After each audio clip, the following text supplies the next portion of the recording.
Hello, I'm Lauren Green, and welcome to Bias Bash.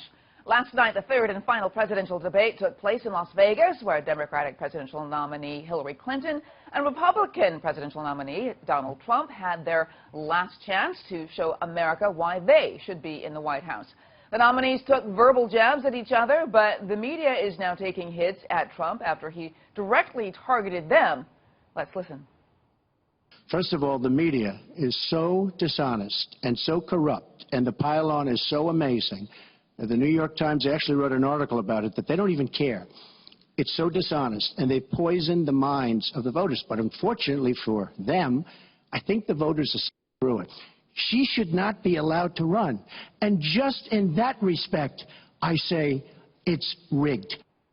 Well, joining me now with reaction is senior Washington correspondent for Talk Media News, Justin Duckham. Welcome, Justin. I've got to say, the media is also focusing on Trump's statement where he alluded that he might not concede if he loses the election in November. I mean, your thoughts about that, but also these thoughts that, he thinks it's all rigged if he doesn't win.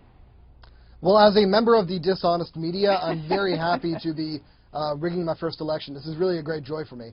No, but really, I mean, this is uncharted territory for a lot of reporters right now, myself included. And if anything, I think there's sort of a tendency to maybe perhaps give his campaign a little bit too much credence. Despite the fact that a lot of the coverage has been negative, people are still taking what he says seriously, even though he is running an increasingly unserious campaign. Right now, it really looks like more of a scorched earth campaign where he's going after the establishment, whoever it may be, going after Donna Brazile, going after the media, going after his own party, and not really, making a case for why he should be president, but just trying to burn some bridges on his way out. So I think that the media probably should not have been surprised by the rhetoric that we heard last night. It's kind of hard to understand how exactly you should portray this, considering the context that it's taking place in is just so bizarre. You were saying that Trump is running a sort of symbolic campaign. I've heard you say that. Well, how do you mean by symbolic campaign? And do you think Trump really actually knows that? I mean, I think right now he's just trying to settle some scores. If he was actually trying to turn his campaign around, there are steps that you could actually take as a candidate to at least stop the bleeding, but that's not what we're seeing from him. We aren't seeing any contrition when it comes to the scandal with the accusers or him perhaps mellowing his language on that. And we see him really just kind of lashing out at people on the way out and really just trying to, I guess, settle some scores. He still has a pretty big chip on his shoulder, this idea that he was never taken seriously despite the fact that he got the Republican nomination and is still covered as a relatively serious candidate. And at this point is really just trying to, I guess, give a middle finger or something like that as this election winds down. Author Herbert Schlossberg, who wrote an interesting book, years ago about idols and the destruction of humanity kind of thing, and he said politics is downstream from culture.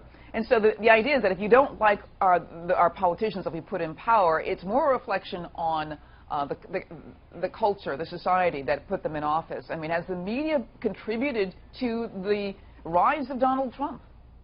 I mean, I think the media certainly has contributed to the rise to a large extent. We obviously have a 24-hour news cycle. We have the internet, which is very click-heavy.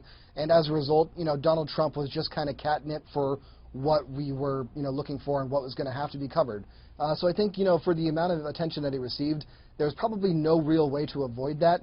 But I think it probably took a little bit too late for people to kind of realize that this perhaps wasn't healthy. I think it's probably a good case study. We are obviously still kind of grappling with new technology and how we cover the news in this age where things are kind of uncertain. And I think that this may have been a pretty interesting case study down the road. Very interesting, because Trump even today, even after certain people, even pundits are saying, it's a lost cause. Trump, he's finished. He's saying, he's going to win. I mean, is this something that the media takes seriously, or is it just not a part of the whole scorched earth campaign? I mean, it's really hard. It's hard to publicly come out and just say that, look, this isn't a real campaign. You guys can probably stop watching and just pack it in, since, we're still not really sure where exactly Donald Trump's intentions are, so that would be unfair to do for him. So as a result, you now just kind of have to take everything he says at face value, even though it's becoming more and more difficult to really do so. You can't hear a phrase like that. You can't hear him coming out and claiming that he won the debate based on every poll and not realize that there really is no basis in reality. Yeah, I mean, it's either dealing with somebody who's delusional or, dealing with somebody who is just kind of flippantly treating this campaign as kind of a joke towards the end. And both of those are, you know, pretty uncomfortable circumstances. Yeah. All right. I want to thank you so much, Justin. Thank you. And if you want to hear more media analysis on this week's top headlines, catch Media Buzz with Howard Kurtz, Sundays at 11 a.m. Eastern, and again at 5 p.m. Eastern on the Fox News Channel. I'm Lauren Green, and thanks for watching.